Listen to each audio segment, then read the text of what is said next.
Presentamos brevemente a Fidel, hermano capuchino que reside en la Fraternidad y Parroquia de Valvanera, en Logroño, España. Hizo estudios de teología bíblica y filología hebrea en la Universidad de Lovaina, en Bélgica. Es doctor en teología de la vida religiosa. Actualmente es profesor jubilado de la Facultad de Teología de Vitoria, España, y colabora activamente en publicaciones de estudios bíblicos. Entre sus obras, una lectura social del Nuevo Testamento, Estella 2019, Aún es tiempo, Madrid 2021, Crees como hablas, Madrid 2024, y lecturas alternativas del Nuevo Testamento, Estella 2025. Charlas y comunicaciones, pues también muchos y muchas de vosotros le conoceréis por vuestras comunidades y congregaciones también. Y esto no está puesto aquí, pero fue formador mío.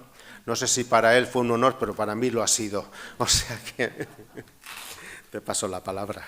Gracias, Félix. Un honor, como no, un honor grande.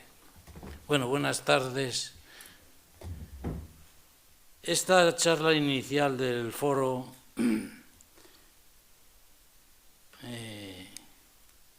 ¿es posible la esperanza hoy? Tiene ya una respuesta con vuestra propia presencia. Claro que es posible la esperanza, si no, ¿a qué habéis venido? Si no hubiera nadie aquí esta tarde, diríamos, será posible la esperanza. Pero si es capaz un título así tan genérico de juntar a 50 personas, así que, a las que estemos, así que podríais marcharos a casa ya, con la conferencia dada. Es posible la esperanza. Bueno, vamos al turrón. He titulado en esa hojita rudimentaria, porque a veces uno prepara un PowerPoint, pero también a veces hay que escapar un poquito de eso. He preparado un pequeñito esquemita para que veáis cómo vamos avanzando y que ya va acabando, para que sea un poquito de consuelo para el oyente. He titulado Briznas de esperanza, briznas. Los poetas dicen a veces las cosas muy bien, para los poetas buenos, y atinan. Voy a citaros dos versos. Dice un poeta, Manuel Rico, un poeta de Madrid, comunista y empleado de la banca. Vaya usted a saber cómo se conjuga eso. Dice, y poeta, nunca poseeremos la tierra, si acaso una brizna de aire o un destello. Nunca seremos dueños de esta tierra, pero una brizna sí, un destello también. Y hay una frase de otro poeta ya consagrado, clásico, que se llama Guillermo Apollinaire, que decía, me gusta por una palabra, brizna de brezo, olor del tiempo, recuerda que yo te espero. Brizna de brezo. El brezo es un arbustillo que conoceréis, y como somos aquí unos cuantos de la quinta columna, con las escobas de brezo se barrían las cuadras de los animales. Aquellas escobas humildes que antes para limpiar las cuadras. El brezo tan bonito, tan perfumado, valía para eso, pues briznas de brezo. Es interesante esto de briznas porque la esperanza, como todos los grandes valores de lo humano, si se la analiza globalmente, estamos perdidos. Estamos perdidos si sucumbimos a la desesperanza, porque bueno está el mundo como para esperar. Pero si analizamos con un poquito de matiz, hay briznas para la esperanza. Y yo pretendo esta tarde convenceros de que hay briznas. Y si hay briznas, hay alguna posibilidad. Más aún cuando esas briznas, por ser algo asequible, podemos contribuir también nosotros. A eso hay que agarrarse. Voy a comenzar comienzo yo muchas veces mis intervenciones porque, ya digo, los poetas dicen las cosas bien y atinan mucho, los buenos poetas. Tenemos en español, no sé en otras lenguas, pero en español tenemos un siglo de oro de la poesía, montones de poetas buenísimos y poetisas como nunca. Es una suerte muy grande. Lo empleamos poco porque la poesía pues es lectura minoritaria y de uso minoritario, pero da mucho juego. Voy a leer un poema clásico y que conocéis todos, pertenece al obispo poeta, porque a veces hay obispos poetas, buen poeta y buen obispo, que era Pedro Casaldaliga. Y es un poema conocidísimo, pero viene bien y a veces, aunque repitamos, pues dice así: yo me atengo a lo dicho, la justicia, a pesar de la ley y de la costumbre, a pesar del dinero y de la limosna, la justicia. La humildad para ser yo verdadero, la libertad para ser hombre y la pobreza para ser libre, la fe cristiana para andar de noche y sobre todo para andar de día. Y en todo caso, hermanos, yo me tengo a lo dicho, la esperanza.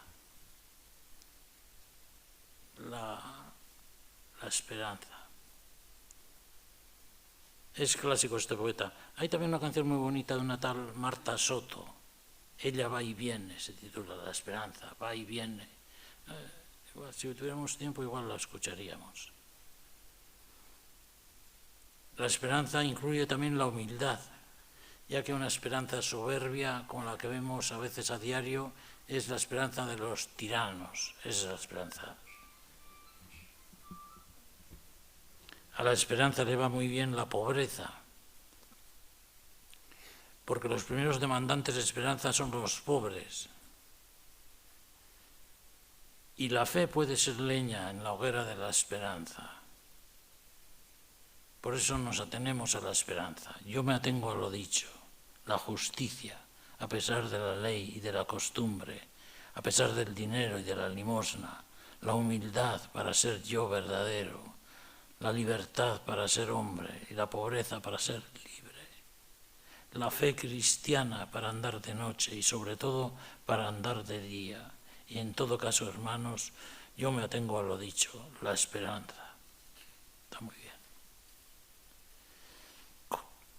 ¿Cómo vivir con esperanza? A veces uno recaba de donde puede, pero a veces hay que beber en fuentes inhabituales. Y voy a deciros unas frases de una pensadora de no fácil lectura y que su nombre no suena, pero que habrá pocos lectores de ella porque no es fácil, porque es una filósofa. Se llama María Zambrano. María Zambrano fue una pensadora, una zubiriana, discípula de la línea de Zubiri, que vivió 45 años en el exilio, porque salió de España justo en 1939, como tantos republicanos, y volvió en el 87, me parece, en el 84. Estando en el exilio, en el 81, le dieron el premio Príncipe de Asturias. Lo recibió, vivía en Suiza, me parece. Y ya muy anciana regresó a Madrid. 45 años en el exilio.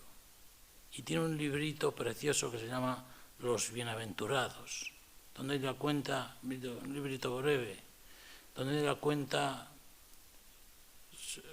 relee desde el fondo su experiencia de exilio.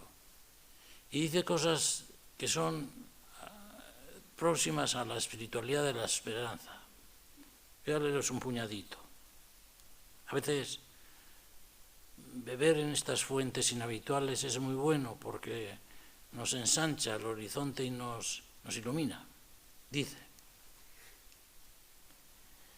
todo lo que el hombre busca conocer, toda acción que proyecta, todo padecer que cae sobre él, toda verdad que le sale al encuentro, es acogido primariamente por la esperanza, sin que ella se dé a ver. Todo lo que es uno, todo lo que le sale al encuentro, está envuelto en esperanza, sin que ella se dé a ver, es decir, sin hacerse notar, pero vivir sin esperanza es la muerte andando. Por eso todo el mundo tiene esperanza, mejor o peor, más grande, más pequeña. Los únicos que tienen cero esperanza son los que están en el cementerio. Esos no tienen ya esperanza.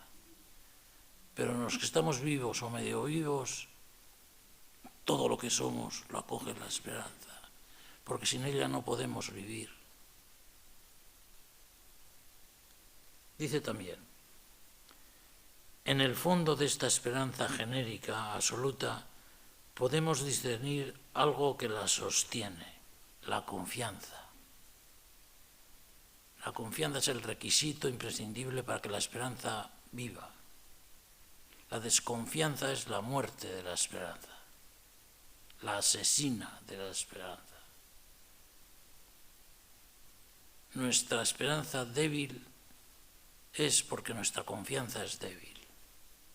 El confiante espera, el desconfiado no espera. Es requisito imprescindible. Fijaos bien que lo dice una mujer que ha estado toda su vida prácticamente viviendo a costa de la esperanza, porque la vida le fue difícil. Dice también, la esperanza se deja ver como todo lo que alienta constantemente en sus desfallecimientos, en sus atonías, es decir, cuando las cosas no van bien.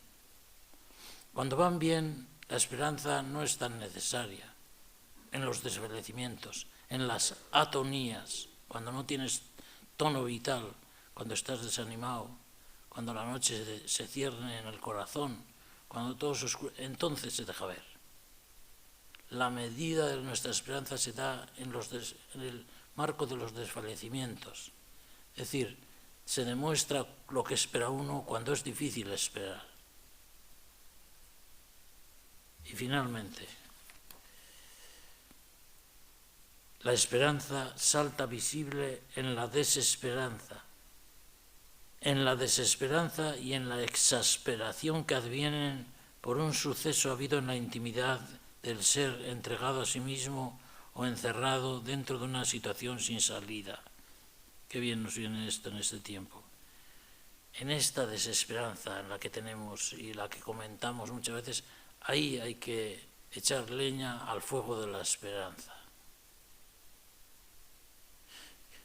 Me parece interesante este modo de pensar. También los pensadores nos ayudan.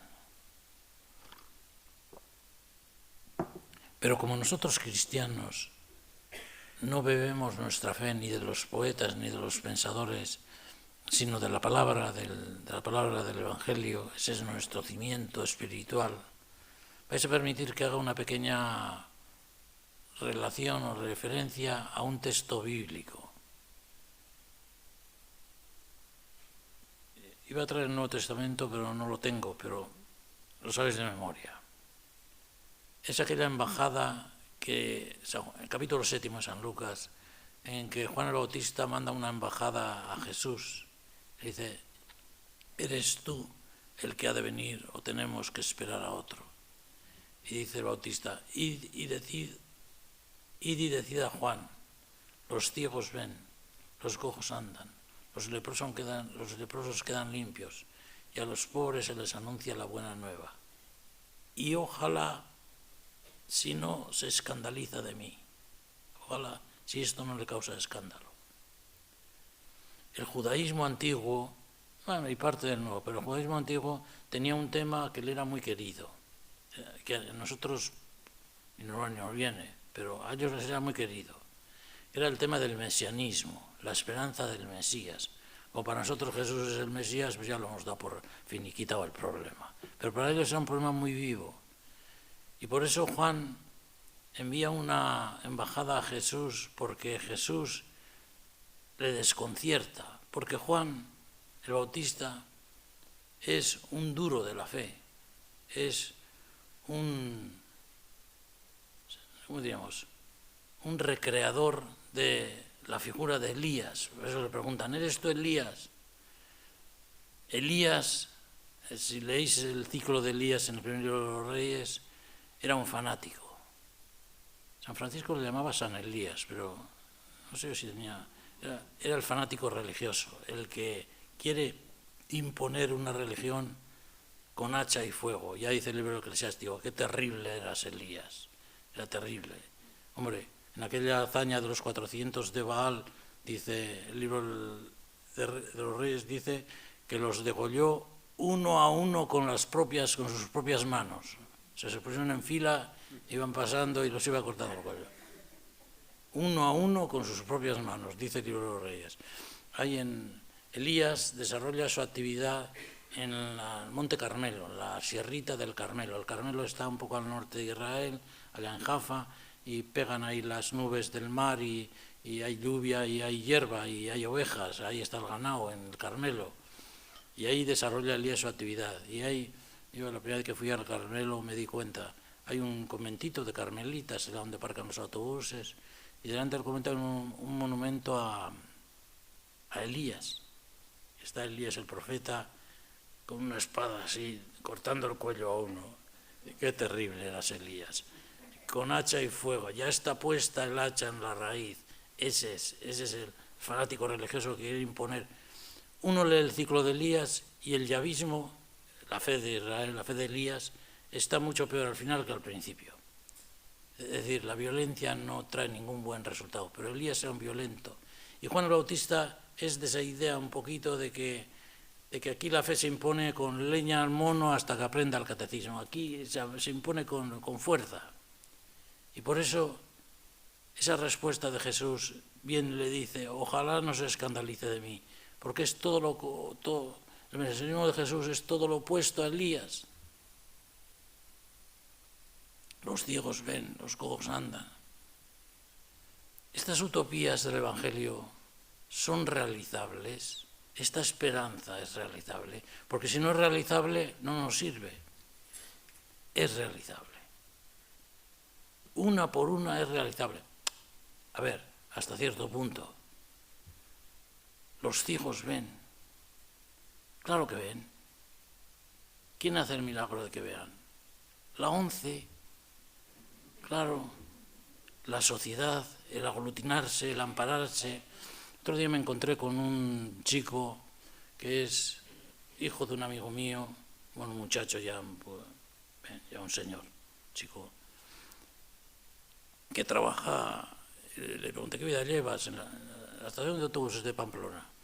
Y me dice, pues trabajo para una empresa de la Diputación, no sé, para un centro, es educador. ¿Y en qué consiste tu trabajo? Y estamos allá esperando un autobús. Me dice, mira, ahora por ejemplo, para que me hicieran una idea, ¿verdad? Estoy enseñándole a una niña de 5 años el tema, ¿cómo se llama eso? De arriba, abajo, derecha, izquierda, ¿cómo se llama eso? Posicional, no. Tiene un nombre. A situarse, porque claro, uno que tiene vista como nosotros sabemos muy fácilmente que es izquierda, que es derecha, que es arriba, que es abajo, porque eso lo aprendemos sin darnos cuenta. Pero ¿cómo se aprende lo que es derecha e izquierda cuando se está ciego? Entonces el terapeuta, con técnicas adecuadas, le ayuda a la niña a discernir sin vista lo que es la izquierda, lo que es la derecha, lo que es arriba, lo que es abajo. Los ciegos ven. Esa niña verá que no verá, o sea, no verá con los ojos porque no puede, pero verá de tal manera que sabe situarse a la derecha, sabe situarse a la izquierda, sabe de lo que es arriba, o sea, verá hasta el punto de que igual se defenderá en la vida, quizá, como ha ocurrido, haga una carrera universitaria, quizá encuentre un empleo, haga una familia, es decir, que vea sin ver, sin tener, los ciegos ven. Los cojos andan. Me encantan a mí lo vi con mucho gusto, la inauguración de las Olimpiadas Paralímpicas. Esos atletas con pies artificiales, con esos pies de metálicos, que corren como gamos, que hacen unas marcas fantásticas. Los cojos andan, corren y corren maratones y no tienen piernas. Y uno dice, pues vaya milagro, pues claro, si tienen un pie ortopédico, pues claro, pues eso es. Es decir, las utopías del Evangelio se cumplen en el hecho social. Las esperanzas del Evangelio se cumplen. Si no se cumplieran, claro, decir, pero es que eso no es ningún milagro. Claro que no lo es. Bueno, o sí lo es. No es milagro que la sociedad se conjunte todos sus valores, todos sus dineros, para que una niña pueda ver, para que uno sin pies pueda correr. Por eso falta dinero también, inversiones. Eso no se hace así como así. La esperanza mesiánica para nosotros es una esperanza en la historia, en lo corriente de la historia, en lo social, en lo económico, en lo igualitario. Ahí se desarrolla la esperanza. Nosotros no creemos en un Mesías que viene volando del cielo no sé dónde. No, nosotros creemos en un mesianismo histórico. La historia es la que va haciendo crecer nuestra esperanza. Una historia habitada, así lo creemos los cristianos, habitada por el amor del Padre. Aquí hay alumnas que han sido alumnas mías de San Juan, de los escritos juánicos. Yo les decía muchas veces, la cumbre del Evangelio de Juan, a mi juicio, si estuviera San Juan y diría igual, ni por forro, pero bueno, como no está, la cumbre de la espiritualidad juánica es el verso 14, el verso 23 del capítulo 14. Vendremos a Él y pondremos nuestra morada en Él. No estamos solos. La historia es una historia acompañada, sostenida, amparada por un Dios dentro. A veces queremos buscar a Dios fuera, no, dentro del hecho histórico, en el fondo del hecho histórico. Ahí está la raíz de la esperanza.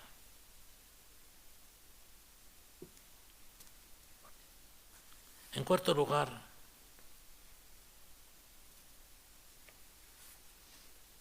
¿qué actitudes nos ayudarían a elaborar una espiritualidad siquiera pequeña de esperanza? Bueno, te enumero algunas por si sirven. Primero, la flexibilidad. La flexibilidad. No anclarse en la zona de confort. No decir, a mí no me mueve nadie de aquí. Flexibilidad para mirar, para andar, para acercarse. Para flexibilizar nuestro pensamiento.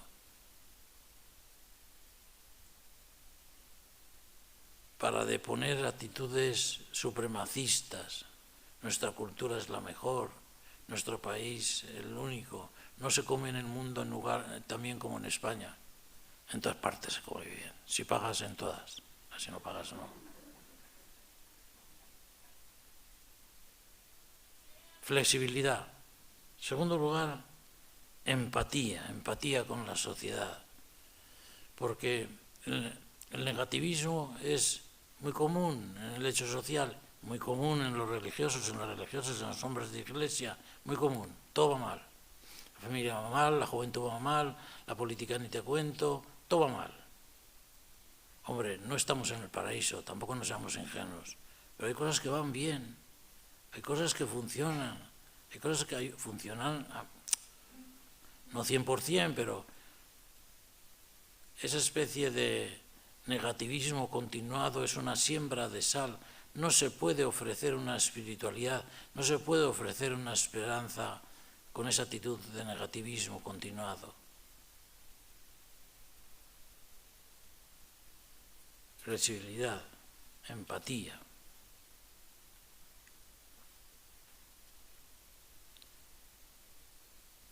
La escuchar. Es una manera también de elaborar esperanza, escuchar. La escucha amante, como dice, ¿qué adjetivo? Amante, escucha amante, dice el Papa Francisco en el Evangelio Gaudium, escucha amante. O sea, escuchar amando, no escuchar aguantando el sol. Otro día me ocurrió una cosa curiosa. Yo solo salía a pasear más por convicción que por otra cosa, porque uno va allá. Y venía por la acera, iba yo a tirar unos cartones al contenedor del cartón, del papel.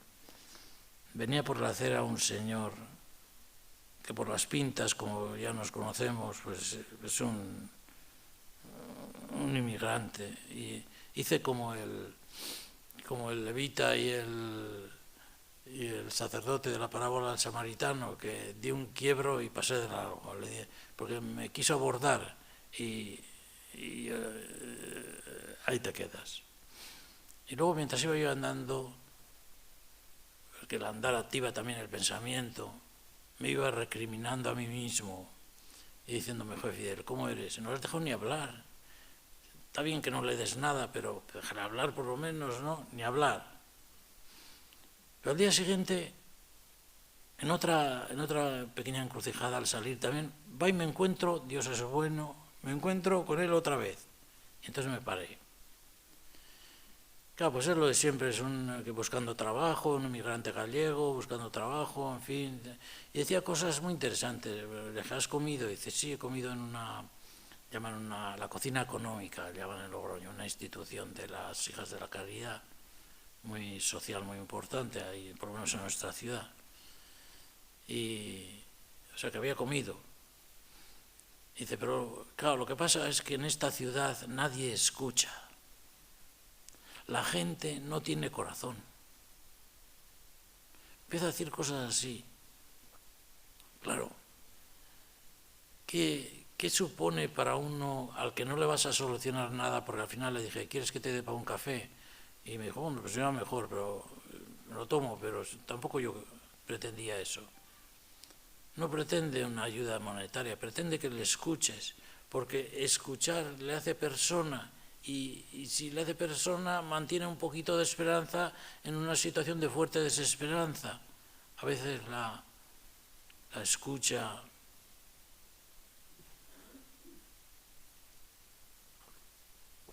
a veces la dura escucha es generadora de esperanza, no se sabe en qué límites. Una vez vi una escena que me conmovió. En una enfermería nuestra que tenemos en Pamplona, estaba un hermano, padre Larrañeta, que tú conoces, estaba la cabeza perdida, sentado en una silla, y tenía al lado un hermano que le escuchaba un delirio, no una conversación coherente, sino un delirio. Había sido profesor de liturgia y estaba diciendo en un bucle: tiempo pascual, tiempo pascual, tiempo pascual.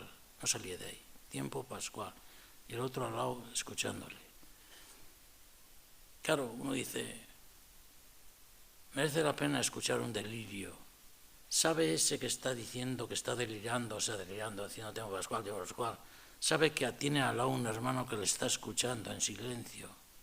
No sirve para nada esa escucha. O sea, ¿qué hace ahí sentado al lado de él? Pues déjalo en paz, que diga tiempo pascual y vete tú a hacer otra cosa, a regar los geranios, lo que sea. No sirve, no le escucha, no cree que le escucha. Cuidado.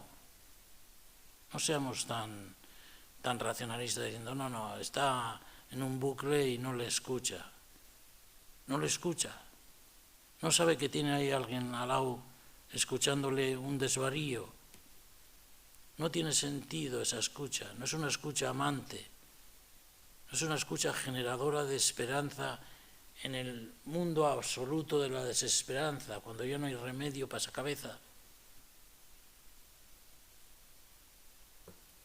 La escucha.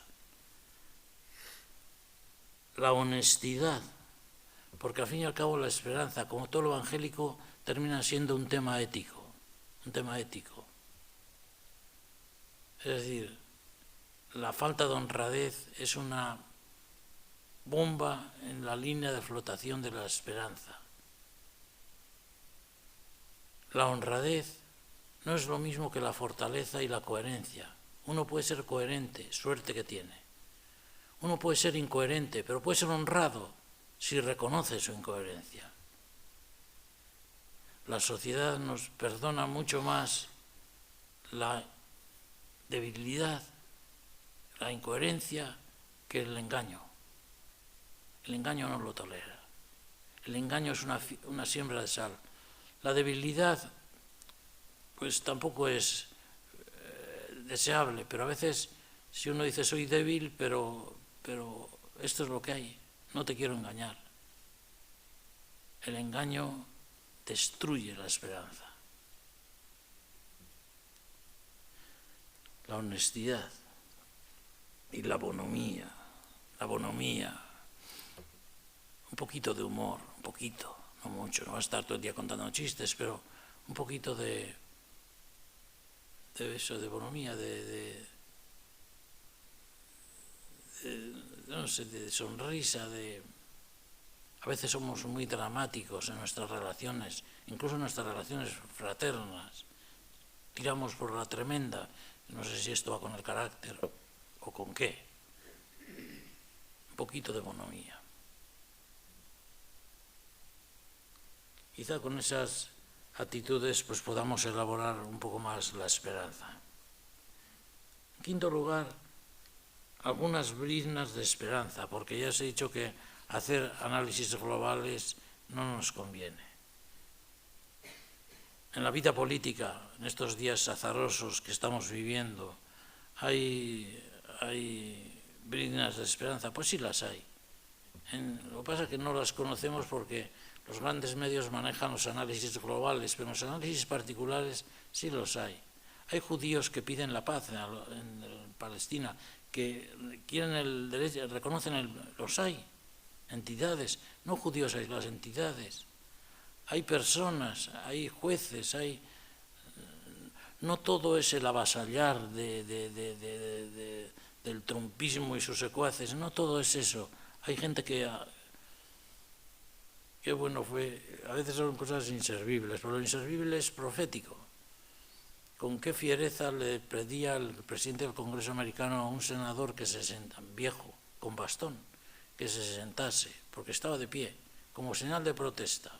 Estaba toda la sesión de pie y le combinaba que como no se sentó, lo sacó los ujieres, o como se llamen, lo sacaron del Congreso en volandas. Qué resistencia tan mínima.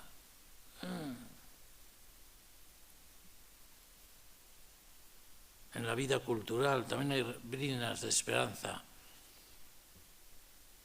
Orquestas hechas por palestinos y árabes, por palestinos y judíos, directores de música que dirigen a formaciones, Barenboim, todos esos que dirigen a formaciones mixtas, restaurantes en Berlín. En la vida religiosa también hay briznas de esperanza. Hay también pues mucha debilidad, pero también decía el otro día, en mi pueblo es el mismo pueblo que un compañero que está aquí, pueblo que está pegando a Pamplona, se llama Villava. Allá hay una comunidad de dominicos, una enfermería de dominicos.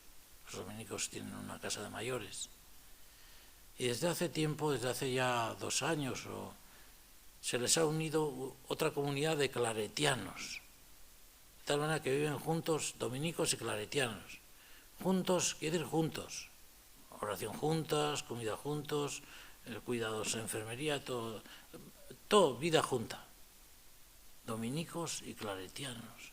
2 congregaciones que, en fin, yo no conozco mucho, pero a priori no veo yo que sean muy próximas. Pero por lo que sea, puede decir, bueno, pues igual se han juntado por rentabilizar más la estructura sanitaria. Pues igual sí. No está mal, porque tampoco estamos para tirar. Pero convivir juntos aunque sean los días de la debilidad, una pequeña profecía de esperanza. En la vida eclesial Bueno, pues en la figura del Papa que renqueando todavía ilumina, ¿no? Y es valioso, eso parte de lo que ha hecho, gran parte, otra parte está más en las sombras. Y desde luego, a mi juicio, haría muy bien en dimitir, pero claro, yo no soy, el Papa no soy yo, es él.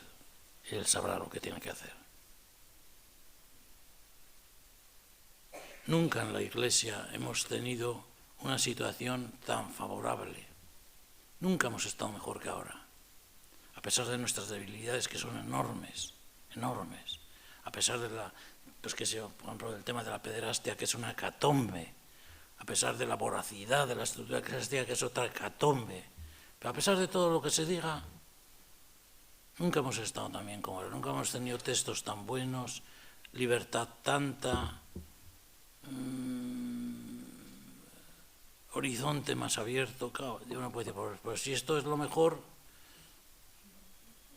venga. Una vez me encontré con una pareja, de hecho, de monjas muy curiosa, en una pequeña comunidad contemplativa que ya no existe, en Huesca. Había una monja ciega, mayorísimas. Y otra compañera le leía la historia de la iglesia de Cuasten. La historia de la iglesia de Cuasten está en una edición que se llama de la BAC. Son 9 volúmenes. 9 volúmenes, uno tras otro. Le leía en años, estuve leyéndole la historia, y me decía la lectora, me decía,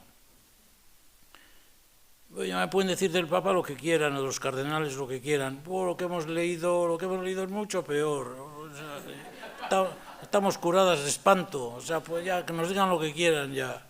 Se habían leído, que hace falta adultez cristiana, para leerse 9 volúmenes sobre la historia de la Iglesia.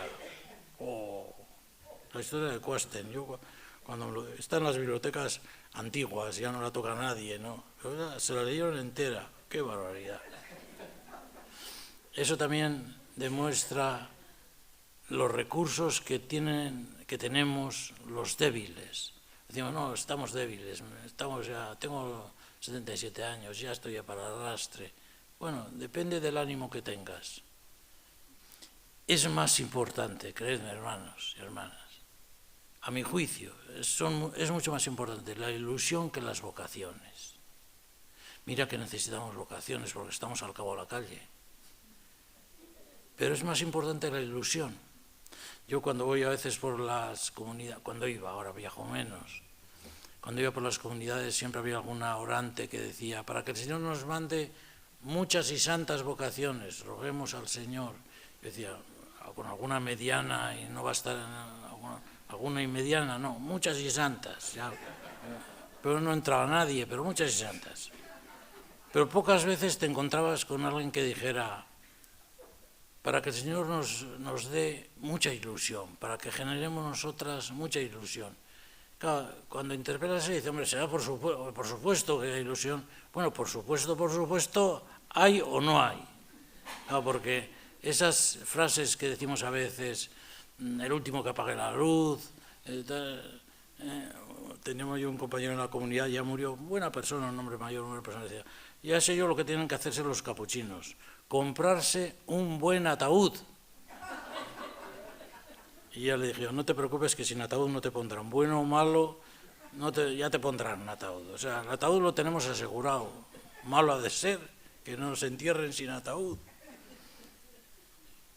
Pero mientras no estemos con los que están en ataúd, hay que generar ilusión, hay que generar esperanza, hay que trabajarlo. Por eso, ¿cómo que el último que apague la luz? No te apagar nada. Y termino. ¿Qué actitudes para conectar con las briznas de la esperanza? Bueno, pues la que he dicho, de abandonar el negativismo, eso no digo más, no proyectar nuestra desconfianza, demos segundas oportunidades, no seamos rígidos, no seamos de los que dicen, me has hecho una faena, no me hagas la segunda, no, da una segunda oportunidad tomando las precauciones precisas, pero da una segunda oportunidad. Expongámonos también un poco al vientecillo de la novedad, salgamos a la calle, no nos importe, no a perder el tiempo, sino a verlo, que por la calle es escenario de vida. Es decir, la esperanza se cuece muchas veces en los extramuros de la vida religiosa, en los extramuros, en esos lugares que no nos son habituales, pero deberíamos frecuentarlos con alguna frecuencia. Conclusión, ya termino. Bien, conclusión. En lo que de nosotros dependa, demos cancha a la esperanza, en lo que dependa. Dice, voy a leer una frase de la Fratelli Tutti número 30, dice así: el aislamiento y la cerrazón de uno mismo en los propios intereses jamás es el camino para devolver la esperanza, sino que es la cercanía y la cultura del encuentro. Bueno, pues eso es lo que... Cuando éramos jóvenes, en aquellas brumas del norte de Europa, allá en Bélgica, qué cosa. Y al volver a recordarla, me ha sonado bien y gozosa. Y he dicho, me he dicho a mí mismo, Fidel, no estás tan muerto. Algo de vida de persistir. Cantábamos una canción, había un cantante que era de moda, se llamaba Jean Ferrat, de francés, de aquellos cantantes de canción protesta, de aquellos tiempos. Y cantaba un poema de Luis Aragón, y os voy a leer una estrofita para terminar. Dice: vendrá un día de color naranja, un día de palmas, de coronas de flores en la frente, un día de hombros desnudos en que las gentes se amarán, un día como un pájaro en la rama más alta. Vendrá ese día. Sí, ¿cómo canta? Os lo voy a cantar, con esta voz de viejo que tengo ya, como cantábamos allá, como si estuviéramos reunidos, como teníamos 25 años, estábamos allá perdidos en la laicidad, allá en aquellos países. Un jour pourtant, un jour viendra, couleur d'orange, un jour de palme, un jour de feuillage au front, un jour de pollen nuit, où les gens s'aimeront, un jour comme un oiseau sur la plus haute branche. Cantábamos esto, teníamos 25 años. Cantábamos a la utopía, a la esperanza, creyendo que aquello se iba a dar. Y hoy, 50 años después, yo llevo 50 años de bodas de oro casado con la Biblia. Yo me licencié en el año 75, hace 50 años exactamente. No he dejado la palabra en esos 50 años, toda mi vida dedicada a ella. Y cuando nos reuníamos allá, éramos jóvenes, en aquellas tertulias tan gozosas que teníamos después de estudiar a la noche, cantábamos estas canciones a la esperanza, a la utopía, creyendo que eso se cumpliría. Y yo ahora, a mis 77 años, digo, esto se ha cumplido. En fin, entendámonos, se ha cumplido relativamente, no echemos las campanas a volar, pero ¿te has quedado defraudado de este sueño? No me he quedado defraudado de este sueño. Jesús ha contribuido a esto, el Evangelio han contribuido, la comunidad ha contribuido a esto, ha contribuido. Pues si esto es así, pues que la esperanza, como dice esa frase de Romanos, que la cita el Papa, capítulo 5 de Romanos, la esperanza no defrauda, que no nos defraude la esperanza. Os deseo a todos eso. Nada.